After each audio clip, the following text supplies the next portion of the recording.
All right, so I had a couple videos that I wanted to react to. This one specifically because he was talking about Hardrock and how he may already go out like SoFaygo. And I just feel like it's too soon to be saying that, because, or maybe given the project, there was a lot of mixed opinions. But I feel like no matter what drops nowadays, just because social media is so divided, and we talked about this in the Trippy Red video where extreme views always blow up the most. So if somebody calls an album trash, like, it's bound to blow up, and then that influences more people to call it trash. And there's no like middle ground saying like it's just an okay album. It's either like you love it or you hate it. But he dropped this video called "Will Hardrock Go Out Like SoFaygo?" Now, he may bring up some points, and I don't mean to talk for him, but Hardrock is like a mysterious figure, right? However, he was in the military, so he kind of does have like an excuse as to why he wasn't on social media.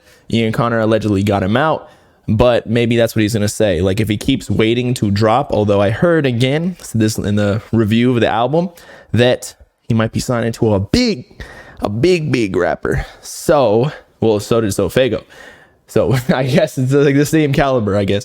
But like, if he doesn't drop as soon after this like first studio project, almost, he's not necessarily signed, I don't think, or at least the credits didn't say so, but like, he has a management, so he's not necessarily like that independent, at least in my eyes. So if he waits too long, will he fall off, like, or at least get less momentum or lose it? Yo, what's good, YouTube? I'm back at it again with another upload for y'all. And today I'm gonna try something a little different, you know what I'm saying? In this video, I'm gonna be reviewing the new Hardrock 1 of 1 album, and I haven't watched any reviews. I listened to it 3 times, so this is my honest opinion. But before we get into this vid, I got a PSA for all underground rappers. So if you're an underground rapper and you want to be in one of my vids, all you got to do is click the link in the description, follow my IG, and DM me your best song. I'm gonna rate it for a vid, and yeah, hopefully I can blow someone up, you know what I'm saying? I'm trying to help y'all like you helping me, you know what I'm saying? But if that shit ass, and dude has blown up a lot lately, like 1,000 subscribers in 4 videos. It took me like, I don't even know, like 100 videos. So obviously he's killing it. Don't be mad at me for flaming it, you know what I'm saying? But that's enough talking, let's just get straight into this vid. So I'm not gonna waste no time saying this. I don't think this album's very good. And before all the Hardrock dick riders run through the comments, bro, hear me out. So I heard Hardrock went to the military and shit, you know what I'm saying? And I don't know if that nigga just didn't have his phone in that bitch or something, but this sound that he was hopping on has been dead for like a couple months now, bro. Like, he's still I feel like he rapped on different type of beats. It wasn't necessarily the same type of old Hardrock sound. So that's, I don't know. I kind of disagree on that point. Like, there was like rave type beats. There was, you know, like hyper pop kind of thing. There was the complicated. Oh, I guess he sampled old rock artists too, or bands. So maybe. Hopping on that Southside Silhouette, like Rolling Thrax, Van Vliet, like he's still hopping on those type of beats, and that shit's been dead, bro. And he tried to he just violated Van Vliet, bro. Or sorry, Lifeless Garments. Have like a Cardi type rollout for this album, because he didn't drop shit for like a year, and he didn't do no post or nothing. Like, he was in the military and shit. But literally the week of the Friday he was supposed to drop, he announced the album, and he dropped the track list and everything, and it literally had like songs on the track list that weren't even on the album. Like, it was like hella messy. There's no Saw Baby feature on here. Like, that was on the track list. Maybe that couldn't get cleared or something, because Saw Baby feature probably costs, I don't even know. I couldn't even tell you, like upwards of 50K, maybe less, maybe a little bit more. And so maybe since he's not necessarily signed, or maybe doesn't have his like publishing correct or something, that it got messed up. I don't know. And then in some countries you couldn't listen to the album except for one song. It was, yeah, something was up. And it's not even on the official album. Like, that shit disappointed the fuck out of me, I'm not gonna lie. And what also disappointed me is that it's so boring, bruh. Like, I literally had to take breaks in between listening to it, and that's why I re-listened to it. I tried to give it another chance, but this shit's just not it, bruh. But when he posted the track list, he posted the producers that were on the album too, and there was a song with Benny X and Filthy, bro. Benny X. The two like biggest producers, like underground, quote unquote wise. And I was literally so hyped, bro. That was the first song I listened to, and I automatically just didn't want to listen to the rest of the album, because I was like, what the hell is this? Ain't no problem with nobody. It reminded me of Die for Guy from Cardi's album. Too distorted for like my personal taste, at least. I don't know. Let me know if I'm tripping. But when I tell you this album is just not good, I literally listened to it 3 times and I only added 1 song to my playlist. The song I like is Promises, bro, and it's actually really hard. I'm not gonna lie. That was a good song. I feel like the only song that was really like strictly on the old sound was One of One, and it was a banger. I like Promises as well though. Like I think that the project had a lot of like different sounds on it.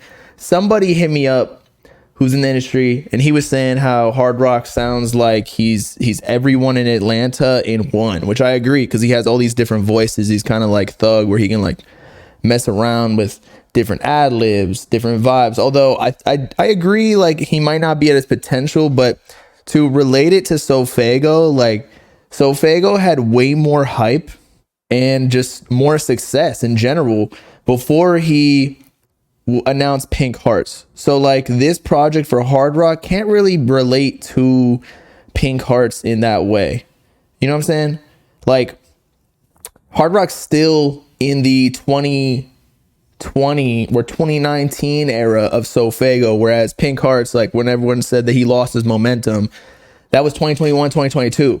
Like Hardrock hasn't had his Off the Map yet, or any of the other songs that blew him up before he got the Travis Scott cosign. Like the song low-key sounds like his other song Green Goblin, which I really like. And bro really pulled a cowboy accent out on a song, bro, and it was kind of hard, I'm not gonna lie. But I feel like that's what I fuck with. Like when something's new, I fuck. Do people consider that country? Like I usually just related to like Kermit the Frog, like, but I guess it has a little twang to it. Yeah, but his point of it's just different. I say this all the time. Like I don't care if a song is, say, maybe not as good of quality as something that like cookie cutter they're supposed to make every time, like the One of One song or Hardrock's signature sound.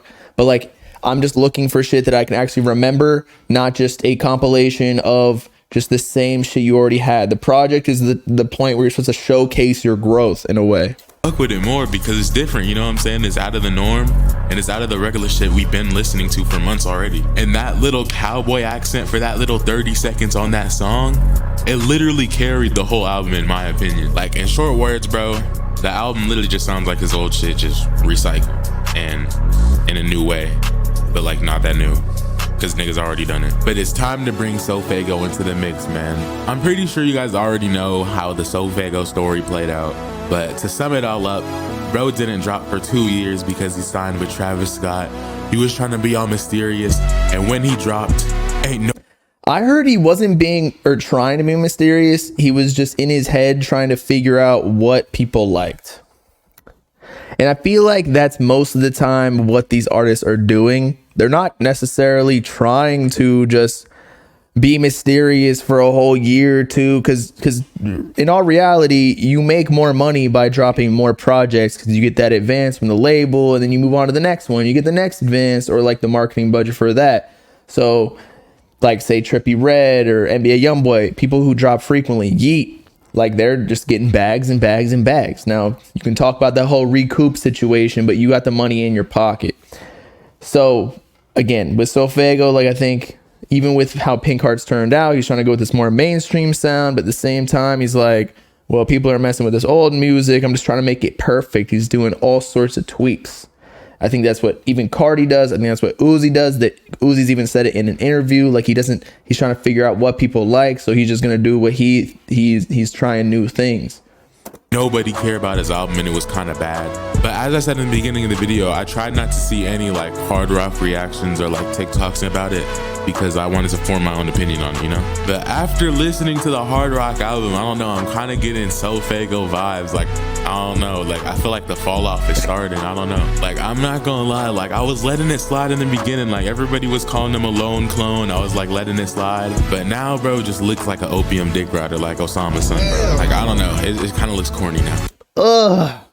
He's violated 2 people now, actually 3 because of SoFaygo. And I think he's just gonna go out like SoFaygo and be like a young Fayzo ass nigga, like dropping music, nobody listening to it, that shit ass. So my personal ranking of the album will be a 3.5 out of 10. Like, I know I talk down on it a lot, but like, it's not bad. Like, it's listenable, but it's just like, bro, like, this shit mid. But let me know what.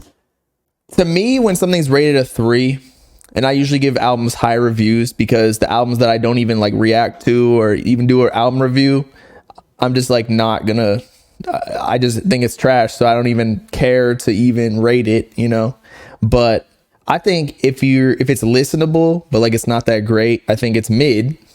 I'm not saying I think his album is mid. I'm just saying hypothetically a 5 or 6 is mid. You know what I mean? Because that's like 3 is like there's only a couple tracks that I actually like. Although he did say he only put one song in his playlist, but yeah, I mean, I again relating to SoFaygo, I don't think he ever got to a SoFaygo level, so I don't think he can go out like SoFaygo. If he keeps growing and then drops another album that's, you know, people aren't messing with, then it could be that situation. But he hasn't had a hit yet. He doesn't have a Lyrical Lemonade music video. He doesn't have Off the Map that grew organically. You know, he doesn't have that Knock Knock, which is the Lyrical Lemonade music video. So he hasn't gotten there yet. So even if he does fall off now, it's kind of like he got to a point in the underground, just never made it out. Whereas SoFaygo kind of like passed it. Now he's in purgatory along with some other rappers, and we're still waiting for him to be up next. He still is up next, kind of, in a way, but hopefully that doesn't happen to Hardrock, because I do like his music. I think SoFaygo is better though, just versatility wise, like, you know, more talent. But again, we'll see in the future.